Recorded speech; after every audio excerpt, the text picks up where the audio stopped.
Good morning, good afternoon, good evening, and good night. Welcome to the Fly With Us podcast. This podcast is bringing the art of conversation, self-love, self-care, mental health care and protection, life lessons, love lessons, and everything in between. Today, we're going to talk about burials outside the box. I'm Lady Bounce. I'm Kryptonite. I mean, it is. Oh, you said, okay, it took me a minute. Burials outside the box. I was like, wait a minute, what? Okay. All right. Never mind. Okay. My bad. Hey, I'm sleepy. Hey, look, it's going to take a minute for anything to register right now. All right. So here we have a mindful moment, a mindful day. Yeah, just listen to this. Older and wiser, I ask for wisdom in all areas of my life. I continue seeking wisdom as long as I live. Whether we want to or not, we all get older. Hopefully, we get wiser as well, but this part is not guaranteed. Plenty of full-grown adults act like spoiled children, always insisting on their own way. True wisdom doesn't arrive on a schedule like a package ordered from Amazon. We have to set wisdom as a goal, but never imagine that we have achieved it. We have to try not to get as ruffled by the inconveniences and setbacks of life, to learn how to thrive no matter what happens in the external conditions. We can't possess true wisdom. We can only keep seeking it. After a few rounds of deep breathing, ask for true wisdom to come to you. Ask for wisdom in your relationships, in your working life, in your finances. Boy, do I need that. In your use of resources, in your use of your body. And we're going to get to that. See all of these areas of your life coming into harmony, no longer competing with one another. See all aims coalescing around the one goal of liberation from rebirth. See the one wisdom present before the world began, being made manifest in you. Look, I'm going to read that again because that was a lot of commas and I got blurry vision right now. All right. See the one wisdom present from before the world began, being made manifest in you. Become a jewel reflecting the divine light. Well, we're going to reflect some divine light today. Okay. All right. So we were talking about thinking outside the box and how there are a lot of things that are just really that we consider traditional and that we have been doing for years. And quite honestly, some of them are just wrong. Okay. Right. So today's topic, we're talking about burials. I, for one, have had an idea for quite some time. And it was something that I saw on Facebook, but about having a green burial service. And basically, don't y'all steal my ideas, but okay. Not like I got money to work on none of them, but I'm just saying. So anyway, they have it now where you can have your loved one cremated and you can put them in glass, and it's artwork. It's like a piece of art. Instead of having this big metal goofy whatever urn sitting somewhere, you can have what looks like a beautiful piece of art made of glass, and your loved one is looking fabulous. Yeah, sitting in there, and you can have a little plaque on there and in memory of, or however you do an urn, except it's a piece of artwork. It's not just sitting there. Like if somebody knocks that over, oh my gosh, yes. Yeah, well, like whether they knock it over, if it's an urn, you sweeping it up. If it's glass, you might be sweeping it up, but glass might be reinforced or something. Right, it's trying to be thicker so it doesn't break. And so the second part of that is to have like a memorial garden. And basically what it would be, my idea anyway, is that a person's loved one, person has passed, they're put in a biodegradable bag that will go underneath the earth, and a person will pick something to grow over top of their loved one. Like say our grandmother, her favorite flower was roses. So we would have a rose bush, or maybe 2 or 3 rose bushes that she would be buried underneath. And we could, her favorite animal is elephants. Get little stone elephants to say something in memorial of, you know. Right. And then, you know, all of that stuff that you will put on a traditional headstone. It's on like a placard, or it's on some ornament or something similar. So anyway, the point of this is that your loved one, in theory, is still alive.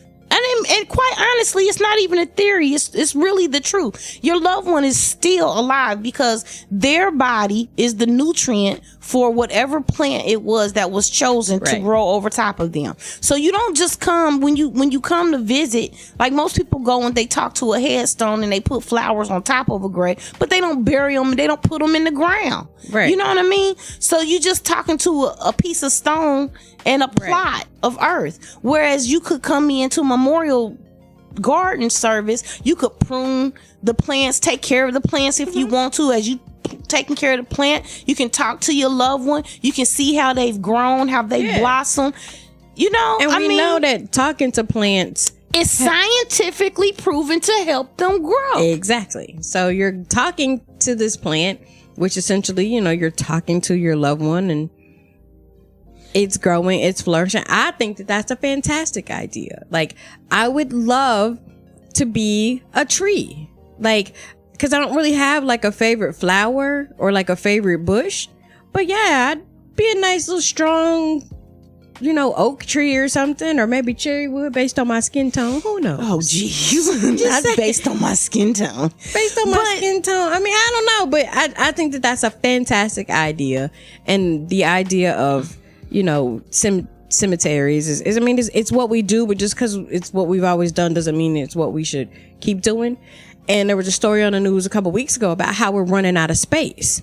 So as people die, we're running out of green space to put them places. So maybe. So and then here's the other part of that, because to have a service like this, to perform burials like this, and you know, our keep our loved ones' memory alive in this manner, this reduces our thumbprint, you know what I'm saying? Absolutely. Our green print on the earth. Because if we are in turn planting trees or plants or whatever it is, then we are giving back to the earth what we are taking away. We cut down a tree to make a box to put a person in, just so we can put them back in the ground. Right. You know what I'm saying? Like, it really doesn't make any sense. But if a person passed, first of all, what they say, from dust to dust. So if you come from the earth, and you take from the earth during the duration of your life, whatever it is, natural resources, food, whatever it is, you take from the earth your entire life. It should only be fitting that once you pass, that you go back into the earth to feed the earth and replenish the earth what you've taken from it the whole time you've been on it.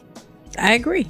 It's a circle of life. Yes, it is a circle of life. It's supposed to be. And it would help with these emissions, fumes. It would help with all of these problems, the climate issue of us, because we cut down trees at an alarming rate. The fact that the Amazon forest is pretty much, if not gone, half gone. I mean, that is devastating. That's going to devastate our lives. Yeah, and we may not see it. It's going to take millions of years for all those trees to grow back. We may not see the devastation that takes place, but best believe it's coming fast. Yeah. What's the stuff that's about to start happening? It's not about to be about a third world country. It's going to be the whole world. The whole world is going to be messed up. Yeah. From just the little things that we do on a daily basis, or the things that people feel like doesn't even matter. Oh, you know, we gonna cut, because that's not in my town, so it don't matter. Yeah, the only reason, and the only reason that they even cut those trees down. Well, I'm not gonna say cut those trees down. The reason that the Amazon was allowed to burn was to make way for farmland for the farmers in Brazil. Right. At least this is one of the stories that I read about. You know what I'm saying? But not so much telling. It's been reported that the president of Brazil was like, okay, we ain't gonna mess with nothing. We don't need y'all help. We gonna take care of this. And the farmers was out there like, yeah, we need some farmland, so we about to get rid of some of these trees. Where the indigenous people, the people that actually live in the rainforest, is like, they coming out in the streets like, no, this ain't right. But my point is that if we were to start to pick up some of that, like if some of the slack, you say, or to change the way that we think about things, then we could change the world. It don't have to be nothing big, like something as small as this, and this is really small, but it's major significance though, and it's doable. It is doable. It's extremely doable. Like, it's immediate change type doable. We could do it now, like, and it will make a difference. If you think about just, like you said, the Amazon is burning. There's a wildfire in California right now that's killing trees. Is it? Because I thought it was snowing in California.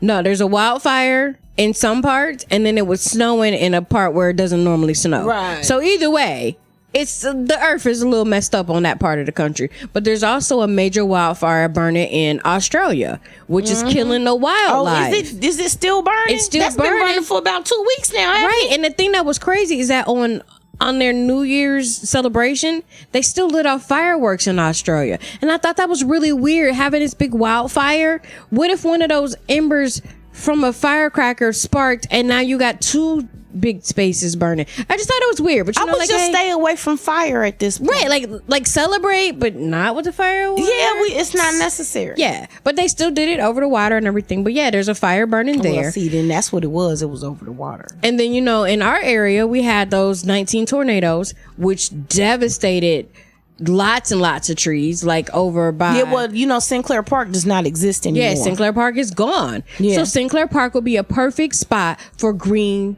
burials. Oh my God, we gotta get some money. Why don't we have any money? Why don't we have any money when we have these magnificent epiphanies? I don't know. But we should have some money because I'm a school teacher. That would really be an awesome place to have something like a green memorial. Because you got to put the trees back somehow. Why not put bodies to nurture the trees? And then it makes it so much more personal. Like, it's like, okay, funerals and dead people are just depressing anyway, especially when it's somebody you love. That's just depressing. It is. So how much more life would it give you? How you know what I'm saying? Right. Like, how much better would it feel to know, go to a memorial, to go to like a cemetery, and instead of you talking to a slab of stone, you talking to a flower, right? Or you talking to some trees, because your loved one is still alive in that plant. Your loved one is still growing and still flourishing and still being nurtured. You're caring for if you're caring for the plant, you're caring for your loved one. You know what I mean? I agree. You still get and it's scientifically proven that when you talk to plants, they grow. Mm-hmm. So it's not like your words are falling upon deaf ears. You know what I'm saying? Your loved one is there responding to you. Exactly. Because one of the self-care assignments we did, like in one of our earlier episodes, was talking about, planting a garden, planting a tree, and what that does for the brain and what that does for self-care and for your mental health. Like, lots of people get into gardening because it is a great release of negative energy. As you are cultivating something, you're taking care of it, you're loving it. That's why, like, the same endorphins that are released when you like play with a baby are the same endorphins that are released when you plant and you garden. So how awesome would it be? And if you're really struggling with the passing of a particular person, how awesome would that be to have a plant, to have a tree, a bush, their favorite kind of bush, and you go and you talk to it, and like you said, then it feels like they're never gone because the plant responds. Technically they're not. They are really still here living on earth. They're just not living in their body. They're living through another living thing. I would love that, because I have to be honest, since grandma's passing, I've only been to the cemetery one time. I don't go to cemeteries. Right, because it's depressing. Yeah, I don't go to cemeteries. I've never been to where Freddie is buried. No. Never. Couldn't tell you where he's. I know where he's at. I swear, but I couldn't tell you where. But I would go to some place like what I'm describing. I would too, because nature is just nature. I would put a bench there. Oh my gosh, get out of my head. I'll sit there and read. Listen, get out of my head. Listen, in my mind, grandma's plot. Okay, grandma's pizza area where she would have her memorial. Okay, we've got the little elephants up that's got her name and her date of birth and when she passed and the little message from the family. We got our bushes right there. We have a little white bench sitting in front of the bushes, in front of the elephants, and I love it. And you know what I'm saying? We can do whatever, you know what I'm saying? And then like maybe the plot adjacent to her, maybe it'd be granddaddy. You know, granddaddy can buy a little something and we have him right there with whatever. You know what I'm saying? It could be a family thing, but instead of having these great big slabs of granite and concrete and straight rock, right? We have a beautiful garden. Like we have trees and we have flowers and we have bushes and we have things that bloom and we have things that you can cultivate and okay, say you the type of person you're not into gardening. Fine. Cemeteries have maintenance men. We have botanists on hand that can take care and let us know what this plant requires, what it's going to take for it to grow. Take care of it in the wintertime so it doesn't die, or make sure that if it does die, it replenishes to replenish and regrow. You know what I'm saying? Because even if a plant does pass, if you take part of that plant and take care of it, that's still your loved one. Right. You know, and some plants, they, like I said, they die, but they come back every year. Right. So really, they're technically not dying; they're dormant. Right. So they shed, and then they continue to live and to grow. And then when spring happens, boom, here they come again. Here they come. Exactly. And then, and let's face it, you're not visiting grandma's plot in December. No. 9 times out of 10, you're not coming back till April, May, whatever. You know what I'm saying? But how beautiful would that be to see families coming out having picnics and families coming out and people that have gardened together, because grandma used to love gardening, you know? And every once in a while somebody would get out there with her and pluck something or pick something or prune something. I picked many a green. You know what I'm saying? And that's something that a whole family could get involved with. Right. You know what I mean? If you have a child and they used to garden with their grandparent and their grandparent all of a sudden is no longer in their life, take that child and be like, hey, we can go see grandma. We about to because then the kid has a sense of pride because I'm using these things that grandma taught me to take care of grandma. Absolutely. Yes. And then there's an appreciation for the earth, period. Because we lack that. We have no appreciation for the earth and what the earth sacrifices for us every day. Consume all the time. And that's why we're in the situation that we in, because we're constantly taking and we feel like there's no real repercussions to that. You know what I mean? At least like it's not gonna end. Yes, the people in government don't feel that way. They don't feel like there's any repercussions to continuously take it from the earth and drilling and doing all the things they do. Do you know that they're not going into the mines anymore? That's because they're taking the coal straight from the top of the mountain. They're taking, if you ever get a minute to watch, there's a show called Aerial America. It's on, I want to say it's on the History Channel. Okay. It's a wonderful show. It gives you the history of each state.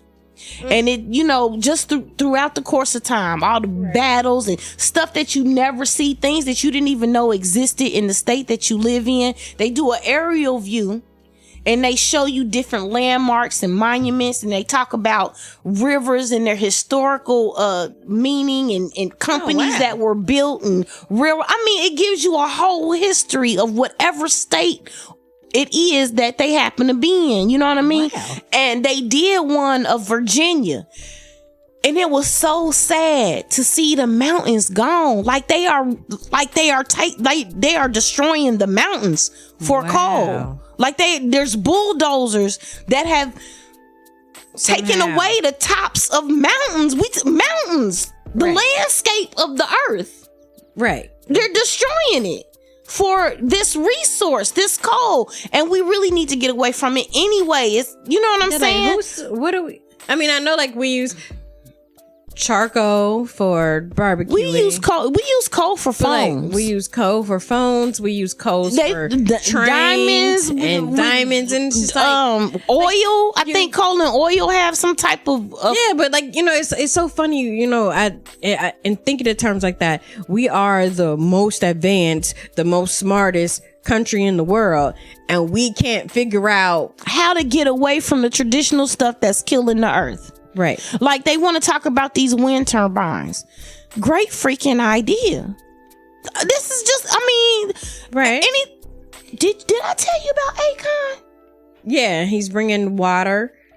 No. Look, Akon. We better quit talking about Akon for the government go find this black ass. No, for real. Akon is getting Akon, you already know what he's doing in Africa, so he got dough. Okay. Oh yeah. But he bringing his shit to the States. Where he is bringing a company, a solar panel company, and I believe it's located, I know it's in the Carolinas, not quite sure where. I want to say Charlotte. Okay. Or maybe Charleston. I'm not real sure. But my point is this. He's bringing in like these solar panels. He's doing solar panels so that they can conserve and help produce electricity. Okay. But it's big. I mean, like what I'm saying about it gives it absolutely no justice. Right. I know he's been very instrumental in the science and taking care of the earth, because he invested heavily in trying to fix the Flint water crisis, because he brought water to like rural villages in Africa. And these are the crazy thing is like he is of African descent. He is from Africa. However, these countries that he's invested in his money, his time, and his energies are not the countries where he's from. And that's not true. And I say that to say people always think, oh, I can only do something where I'm from, or if I'm not from there, I don't care. We have to get away from that minuscule thinking to global thinking. I'm gonna tell you, Akon is doing what he's doing in places like Flint because of what he's done in Africa. Right. That's giving him the leeway to be able to invest in other places, because what he did in Africa was brilliant. Yeah, it was. It was brilliant. But how he made that deal happen was brilliant. And people go, well, it don't affect me. It ain't in the town I'm from. Yeah, whatever. But it's about to, in a minute, it may very well be, because he's trying to bring that brilliance on over here. Right. And get it popping over here. And I'm not mad at him. I'm not at all, because what he's doing, it is globally, you know, it's going to benefit so many people globally, and it benefits the earth. Like our green thumbprint, whatever the heck they be talking about, our carbon footprint. Yes, there it is. We can if we were to do like a green memorial service, that would significantly reduce our carbon footprint, because it would replenish so many of the resources, plants and trees. And if we got plants, we got bees. Yeah, you know what I'm saying? And we need bees, and people don't realize how bad we need bees. People act like they don't understand how bad we need bees. When the bees are gone, so are we. Right. When the trees are gone, so are we. Exactly. Like, people don't even get it. And then, you know, and from the educational standpoint, as we make these changes and we do these things, they are giving scholarships to HBCUs for kids to study agriculture and energy and greenism, because they realize that this is the future. And it needs to be, these kids money. Yeah, and it needs to be, but it needs to be the future, because we will be extinct. We will kill ourselves if we don't do something. And I don't understand, you know, I don't know why people think that we're supposed to be here forever, or that humans are supposed to be here forever. Like, if I'm not mistaken, it's like like every 26,000 years, the world goes, the earth itself goes through a change. Right. You know what I'm saying? Like, so who's to say that we are? And who's to say that that's not coming up right? Like, quickly. Right. Like we're up. Well, and then not just that, but the stuff that we are doing to the planet, taking away from the planet, Right. and with the climate change, we're making it happen faster. We're bringing the if you change think about about ourselves. all of like the doomsday movies right now, the biggest thing is finding another Earth because this Earth is going to die. So we got to go find another planet. I don't even understand and that. Like, okay. So these movies aren't that far fetched. But it's like, you idiots. What are you serious? Like, exactly who's going to, only the 1% can travel. Right. Like that. Who is going to inhabit another planet? Who walking around all day in a spacesuit? Because they can't breathe the air. Right. You know what I'm saying? I mean, pretty soon it's going to happen here because everybody going to have oxygen tanks on their back. Right. And you ain't going to be able to go outside because during the day, you better take your ass outside at night because in a minute your ass going to burn up. Trying to go outside during the day, right? If things keep going the way they going. But that's what makes those movies so believable because we are tearing up the world at a rapid rate. Which movies believable? To find another planet? Well, no, not to find another planet, but the fact that that's what they're that it would be a thing to consider to find another Earth or another planet to live on that we can inhabit. These are the whimsical dreams of human beings. That think that they are invincible. Right. These are because there is no way in the world that a rational person is going to sit and think, hey, we can go to another planet and thrive and survive. Right. First of all, you got to figure out how to grow shit. You got to figure out how to keep your ass alive, much less keep the shit you grew alive. Then you got to have material to go build. I agree. I ain't seen a planet yet with a tree. No. I ain't seen Mars with a tree. Does Pluto have a tree? Pluto got oh no, that's a star now. Right, it's a star now. Yeah. So what you gonna build with once you get there? Where you living? Right. And what you gonna build? What food you gonna? You know what I'm saying? Right. With all of these things to be considered, it doesn't make sense to consider doing that. You have to consider all of these other factors just to sustain life. Right. Much less going to see if you can even live on the planet. Once you get there, how do you sustain life? How long do you think it's going to take for you to do the study that it's going to require for you to study what you need to study to do the study? And you feel me? That and like you said before, how we gonna get there? Like, really? There's not a Boeing 57 that's going to take half the population into outer space to colonize another planet. I'd be scared to even try to go. I'd be like, you know what? I'm just going to take my chances down here, caveman style. I'm good. Because quite frankly, good. Honestly, I would love to go just to see outer space because I just think that that's just fantastic. That would be wonderful. I mean, I would like to see, would I want to live on another planet? No, I don't want to live on another planet. I gotta wear a suit to be on. Nah, I don't want to have a helmet head every day because I can't walk around. I gotta go to my mailbox. I gotta get fully dressed in space gear to go pick up a bill. Like, what is really happening? I can't step outside. Man, no, I'm good. That don't make no sense at all. How about we work on taking care of this planet? That way you don't have to go find another planet to try and fuck up. I like it.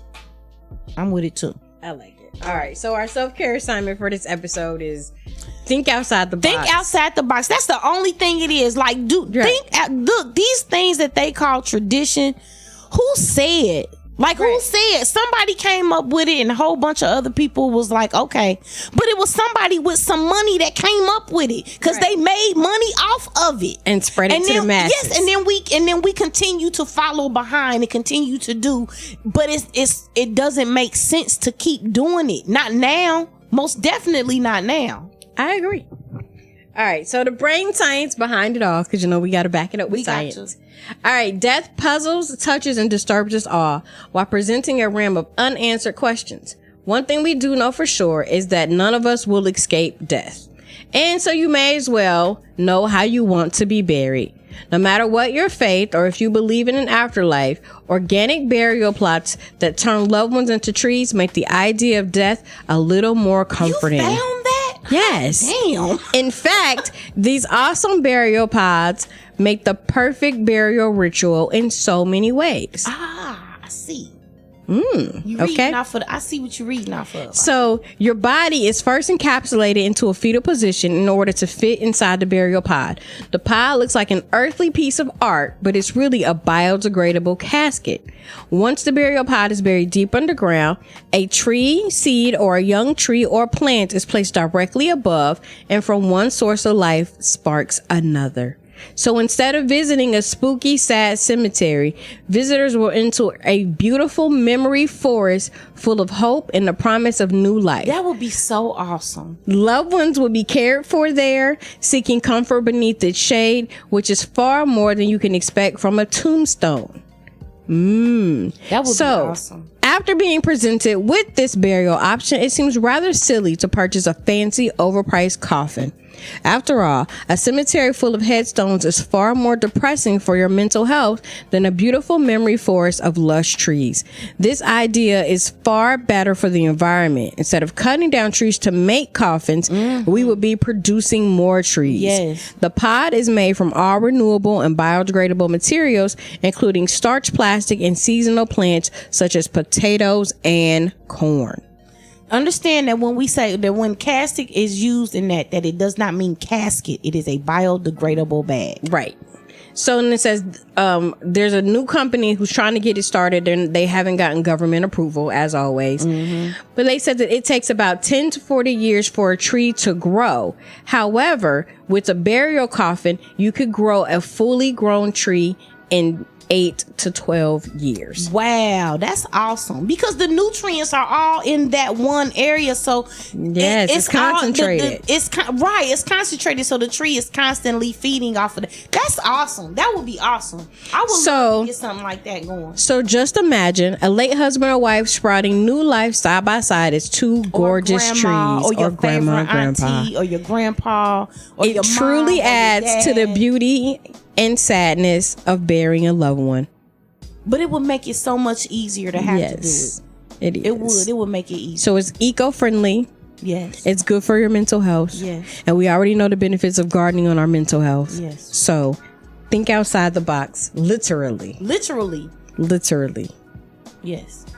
Take care of yourself this week. And Happy New Year. Happy New Year. No S. No S. I didn't say years. I know, but I've been seeing it on Facebook since December 30th. Well, Happy New Year, everyone. Happy New Year. Okay, continued blessings into 2020. I'm Lady Bounce. I'm Kryptonite. And we out. We out.